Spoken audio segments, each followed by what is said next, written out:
let's banish your fear of the IRS.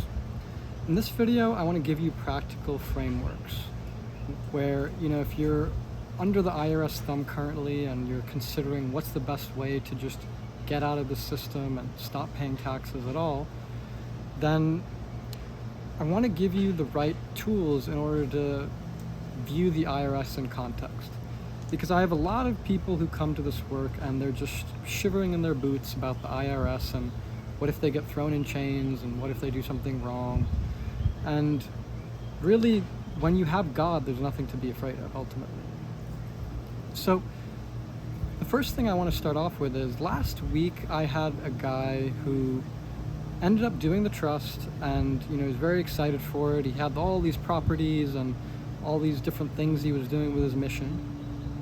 But I could already tell from the first consultation call I had with him that he had a certain worldview where he thought he was just right about the world. He which a lot of people naturally do when they come to this work. They think, everyone has to build their own frame of reality from someplace, and we're all looking around for what's the evidence and the proof to think like we think. But upon presenting him this path, I could just tell there was this egoic resistance where it was just going to be his way or not a way at all.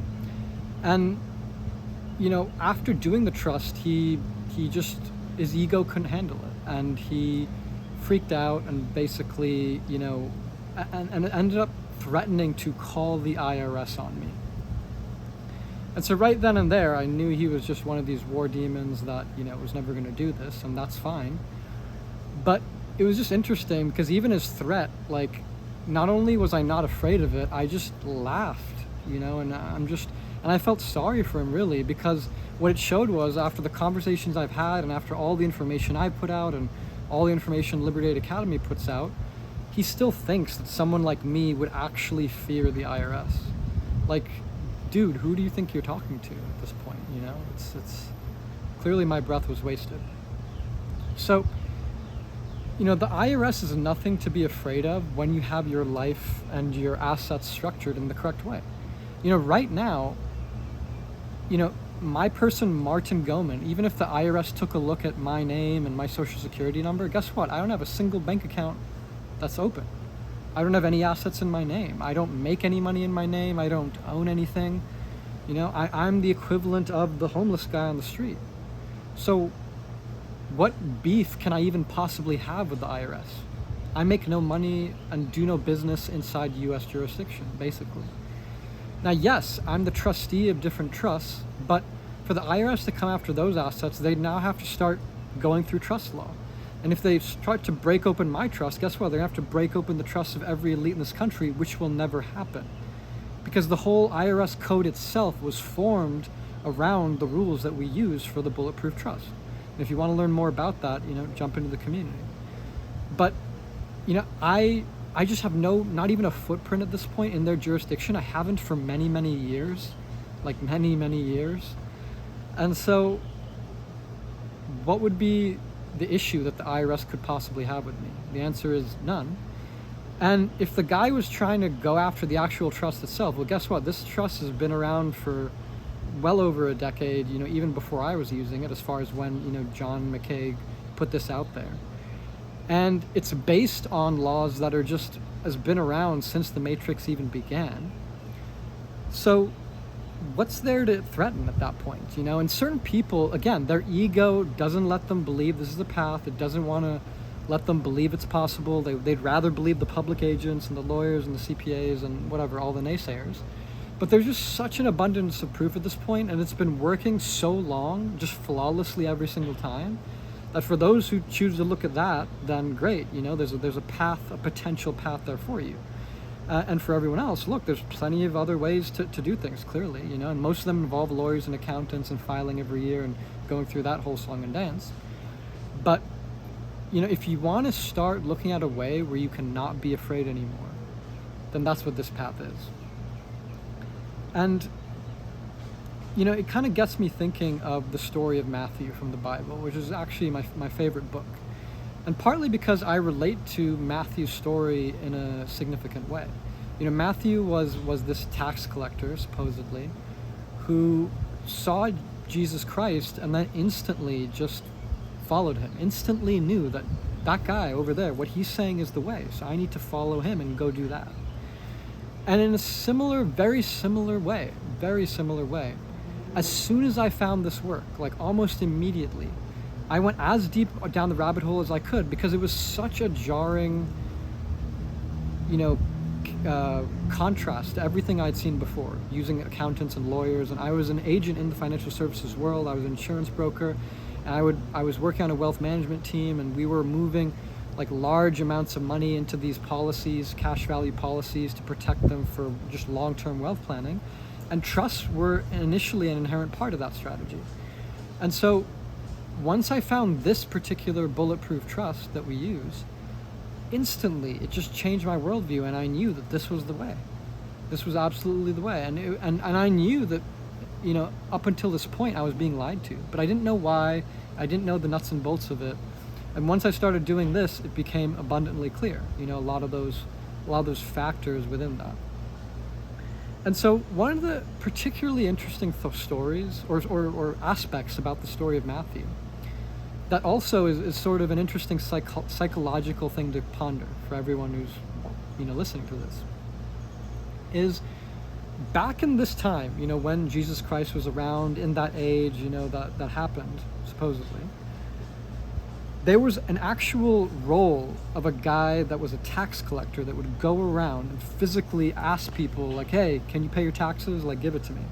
And then people would give that guy their taxes, presumably, and then I guess he would come around next quarter or next year, however that worked, right? Whatever time period it was,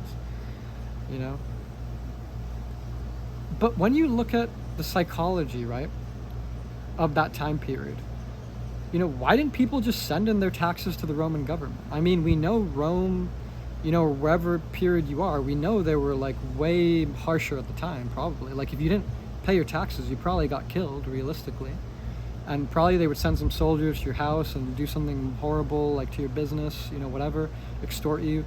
So why weren't people so afraid that they would just send taxes in? They'd just like mail a letter in or send it in with the local post guy. I don't really know how it worked back then, but however it was, why didn't they just send in money right to the government?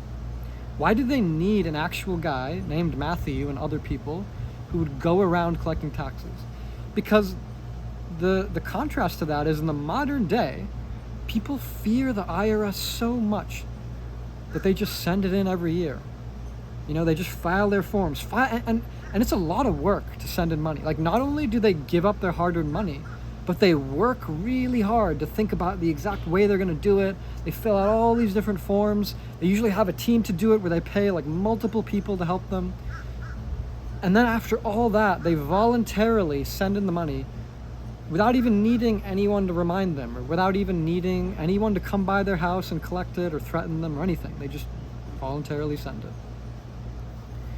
And then, like, let's say they do something wrong. Now all it takes is a letter. Ooh, the IRS sends a letter to them, and then now people start just, it's just like they're going to evacuate their bowels in fear.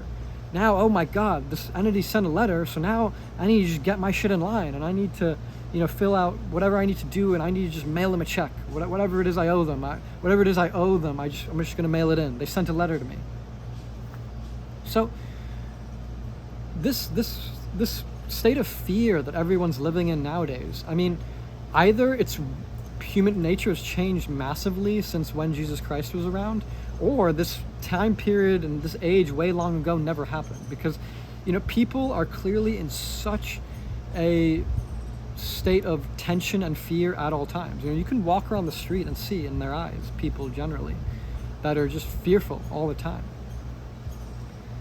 And so you have to ask yourself, in general, why is it that we live in such a fearful society?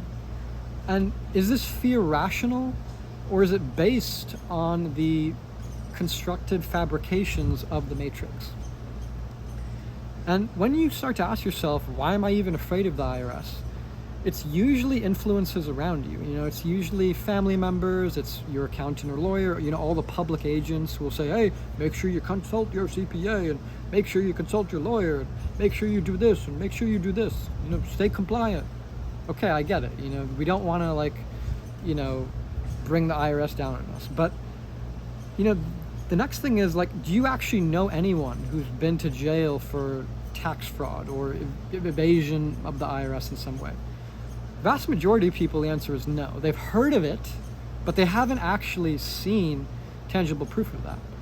Because the interesting thing is people are starting to wake up to the fact, even people who know nothing about trusts and know nothing about, even how to escape, they're still waking up to the fact that this system is voluntary and that, not filing a tax return is actually less of a penalty than if you file wrongly under the penalty of perjury.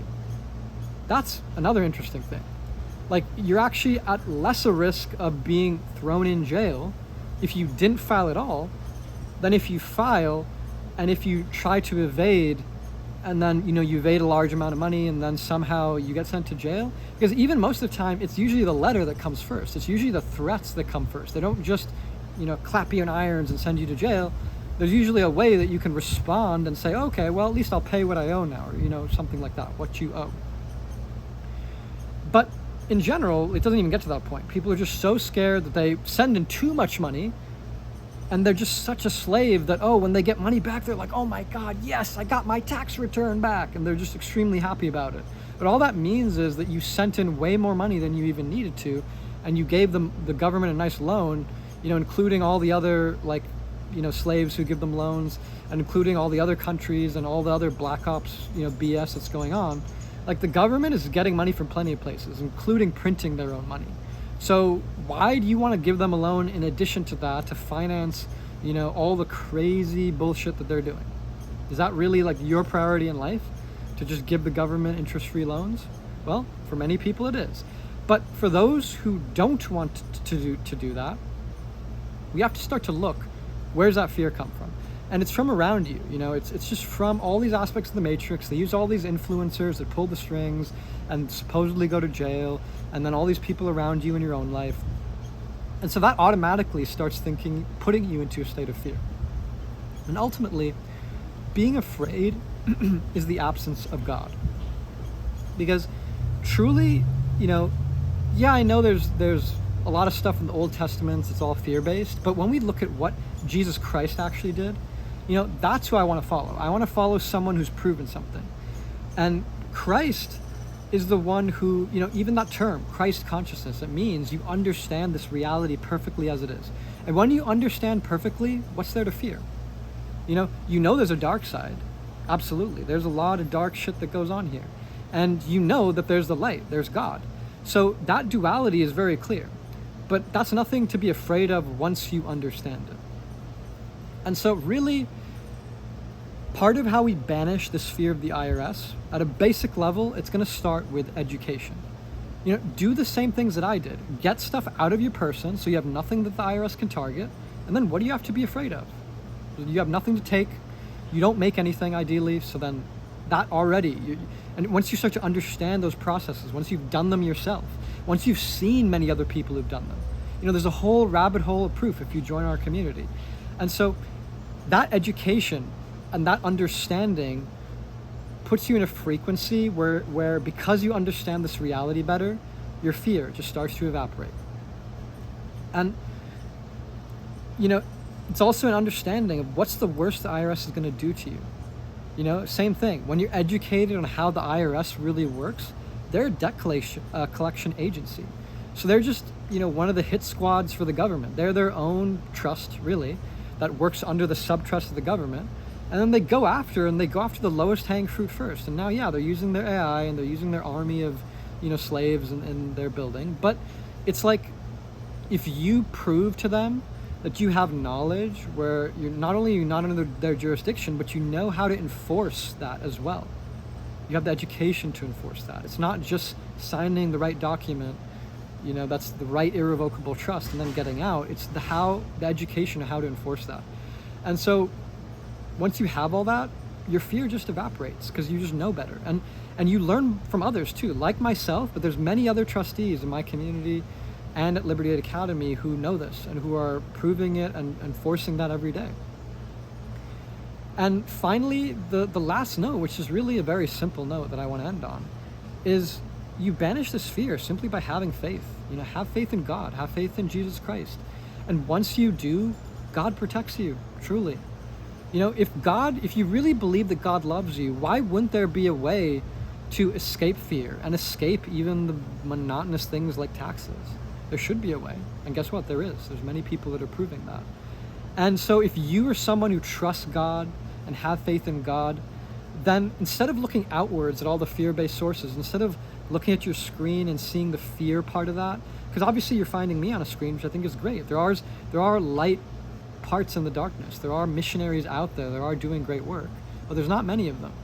And so, you know, if you want to banish your own fear, stop looking outwardly and start looking into your own heart and into yourself. And through that process of involution, that's how you're going to come closer to God, and you're going to strengthen that faith and start to realize what it truly means to have faith in God and what it means to have that trust and make that trust irrevocable. Because that is the point where that trust can't be broken. That's the definition of irrevocable. And so Jesus Christ wants you to have irrevocable faith in him. And that's part of this process. That's part of this education. And that's part of what we do. And so if you want my help with that and you want to see many others doing the same, join our community. I look forward to seeing many of you in there.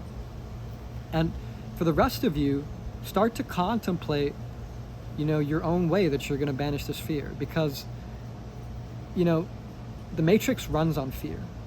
And the more you have that frequency in your body, in your soul, in your life, the more unhappiness and the more dissatisfaction you're going to find. And the more I've learned to banish that and get that out of my life and just carve it out like a cancer from one place at a time here, it just, your energy flows back into you in a way where now what was spent on fear-based minutia is now spent on serving God and serving the ones you love. So I'll see many of you in the community. The rest of you, I wish you the best of luck.